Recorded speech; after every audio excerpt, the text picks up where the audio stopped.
हर हर महादेव प्रिय मित्रों, आपका दिन मंगलमय हो। आज सावन माह के कृष्ण पक्ष की त्रयोदशी 22 जुलाई भूम प्रदोष व्रत का पावन दिवस सुबह 7:06 पर प्रारंभ हो गया है और 23 जुलाई को सुबह 4:39 पर त्रयोदशी का समापन होगा। और इसी के साथ आज मंगलवार होने के कारण मंगला गौरी का व्रत भी रखा जाएगा, जो श्रावण मास के हर मंगलवार को रखा जाता है। इस दिन द्विपुष्कर योग बन रहा है, जो कि सुबह 5:37 से सुबह 7:05 तक रहेगा। राहु काल का समय 3 बजे से 4:30 तक का होगा।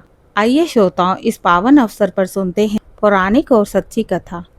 पार्वती माता भगवान शिव से कहती हैं, स्वामी आज मंगलवार है और प्रदोष का दिन भी है। यह दिन तो विशेष फलदायक माना जाता है ना। भगवान शिव मुस्कुराते हुए बोलते हैं, हाँ देवी, जब मंगलवार और प्रदोष व्रत एक साथ आते हैं तो उसे भूम प्रदोष व्रत कहते हैं। यह दिन मेरे भक्तों के लिए अत्यंत शुभ है और कल्याणकारी भी है। पार्वती माता कहती हैं, स्वामी कृपा बताइए इस व्रत की महिमा और कोई कथा जो इसके महत्व को दर्शाए। भगवान शिव कहते हैं, सुनो देवी, बहुत समय पहले की बात है। एक नगर में एक निर्धन ब्राह्मण अपनी पत्नी के साथ जीवन व्यतीत कर रहा था। उसका पुत्र कम उम्र में ही मृत्यु को प्राप्त हो गया। वे अत्यंत दुखी थे।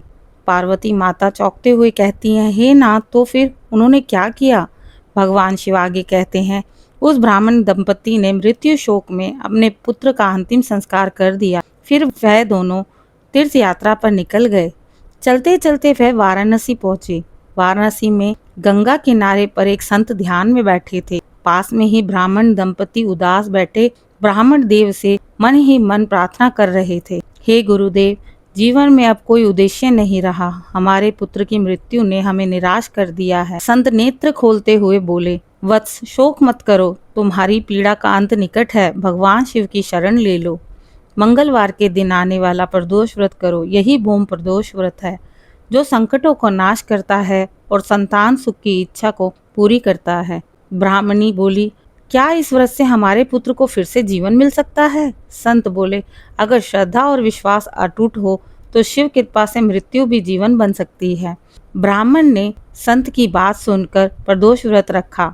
ब्राह्मण ने भगवान शिव से प्रार्थना की, हे महादेव, आज हमने पूर्ण विधि से भूम प्रदोष व्रत रखा है। आप ही हमारी अंतिम आशा है। ब्राह्मणी आंखों में आंसू लिए भगवान शिव से बोली, हे भोलेनाथ, हे माता पार्वती, कृपा करो, हमारे पुत्र को जीवन प्रदान करो। भगवान शिव उन दोनों के स्वप्न में आए और कहा, मैं तुम्हारी तपस्या से प्रसन्न हूँ, तुम्हारा पुत्र जीवित हो गया है। जैसे ही ब्राह्मण दंपति अपनी निद्रा से बाहर आए कि देवी, मुझे स्वप्न में भगवान शिव ने दर्शन दिए हैं और कहा कि हमारा पुत्र जीवित है। बाहर से एक बालक चिल्लाता हुआ आया, माता पिता।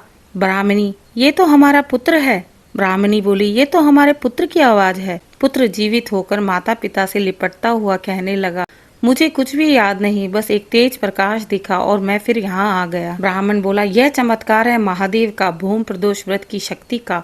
ब्राह्मणी आंखों में आंसू लेते हुए बोली, आज से हर भूम प्रदोष व्रत को मैं व्रत करूंगी।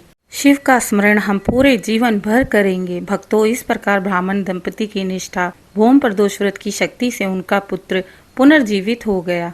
यह व्रत विशेष रूप से मंगल दोष, संतान संकट, कर्ज और शत्रु बाधाओं को मुक्ति दिलाने वाला व्रत है। ओम नमः शिवाय। अगर आपको यह कथा ज्ञानवर्धक लगी हो तो मेरे चैनल को लाइक, शेयर, सब्सक्राइब करना ना भूलें। कमेंट में हर हर महादेव जरूर लिखें।